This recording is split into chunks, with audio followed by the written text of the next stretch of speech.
விநாயகப் பெருமான இந்த நாள்ல வழிபாடு செஞ்சா நம்ம வாழ்க்கையில இருக்கக்கூடிய சங்கடங்களும் நிவர்த்தி ஆகும் அப்படிங்கிறது நம்பிக்கை. ஒவ்வொரு சதுர்த்திக்குமே அது தேய்பிறையா இருந்தாலும், வளர்பிறையா இருந்தாலும் நம்ம வீட்ல விநாயகப் பெருமான் எப்பவுமே ஸ்பெஷல் தான். சங்கடஹர சதுர்த்தி அப்படிங்கிறதுல கொஞ்சம் ஸ்பெஷலான நாளும் கூட. உங்களுக்கு தெரியும் ரெகுலரா சதுர்த்தி அன்னைக்கு விநாயகப் பெருமானுக்கு கோவில்ல போயிட்டு நானே வந்து வழிபாடு செஞ்சுட்டு வருவேன். ஸோ எங்க ஊர்ல இருக்கிற ஒரு குட்டி விநாயகர். அவரு எப்பவுமே என்னோட லக்கி சார்ம் அப்படின்னே சொல்லலாம். இப்ப யாருக்காவது ஒருத்தர் வந்து லக்கி சார்மா இருப்பாங்க எப்பவுமே. அவங்கள பார்த்தாலோ, இல்ல அவங்க கூட பேசினாலோ நமக்கு ரொம்ப லக்கியா இருக்கிற மாரி ஒரு ஃபீல் இருக்கும்ல.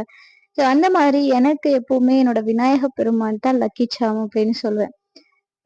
ஒரு அதிர்ஷ்டம் அப்படின்னே சொல்லலாம். அவர பார்த்தாலோ, இல்ல அவருக்கு ஏதாவது நான் பூஜை பண்ணாலோ, சில நேரம் எனக்கு அவரோட பேசும்போது, கடவுள் அப்படிங்கிற எண்ணத்த தாண்டி, ஒரு குழந்தை மாதிரி அவருக்கு அ அந்த அந்த ஃபீல் வரும் எனக்கு அவர்கிட்ட. விநாயக பெருமானுக்கு மோஸ்ட்லி நெறைய பேரு விநாயகர வந்து ஒரு குட்டி குழந்தை மாரி தானே பார்ப்போம்.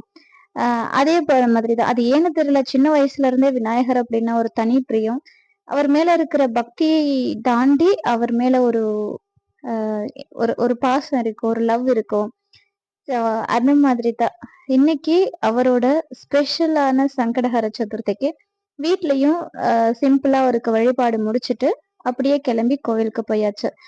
பொதுவா கொஞ்சம் சிம்பிளாவே பண்ணிடுறேன் இப்பல்லாம். ஏன்னா, நம்ம வந்து சாயந்தரம் வீட்லயும் பண்ணிட்டு பூஜை பண்ணிட்டு, கோவிலுக்கும் போறதால கொஞ்சம் சிம்பிளா இருக்கட்டும் அப்படின்னு சொல்லி பண்ணிடுறேன். இன்னைக்கு ஃப்ரைடே அப்படிங்கிறதால வழக்கம் போல மகாலட்சுமி தாயாருக்கும், அம்பாள் நம்ம வீட்ல ஒரு குட்டி அம்பாள் இருப்பாங்க. உங்க எல்லாருக்கும் தெரியும். அ அம்பாளுக்கும் சேர்த்து அபிஷேகம் செஞ்சுட்டு, நைவேத்தியமா இன்னைக்கு சர்க்கரை பொங்கல் தான் செஞ்சிருந்தேன். ஒவ்வொரு வெள்ளிக்கிழமையும் ஏதாவது ஒரு இனிப்பு வகை, அதுல குறிப்பா வெல்லம் கலந்த இனிப்பு வகை இருக்கும். ஸோ அந்த மாதிரி தான் நான் வந்து ஸ்வீட் ரெசிபி செஞ்சிருப்பேன். சர்க்கரை பொங்கல் தான் செஞ்சிருக்கேன். ஒரு வாரம் அந்த அப்பம் சொல்லுவோம். அந்த மாரி ஏதாவது செஞ்சுப்பேன். அதுக்கப்புறம் அவல் பொரி இதெல்லாம் சேர்ந்து வெல்லம் கலந்து சுவாமிக்கு படைச்சிருவேன். தேங்காய் பூ போட்டு, அ கேசரி இந்த மாதிரி ஏதாவது மோஸ்ட்லி ஸ்வீட்டா தான் இருக்கும். ஃப்ரைடே அப்டின்னா. அ நைவேத்தியம் எல்லாம் செஞ்சுட்டு, அதுக்கப்புறம் பூஜை வழிபாடும் ஸ்டார்ட் ஆயிடுச்சு.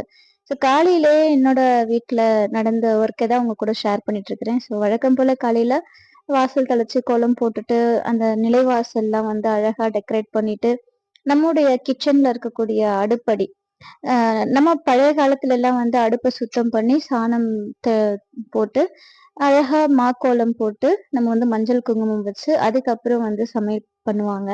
என்னோட சின்ன வயசுல பார்த்தது, இப்ப வந்து அடுப்படி அப்படிங்கிறது எல்லாருக்கும் அந்த வசதி கிடையாது.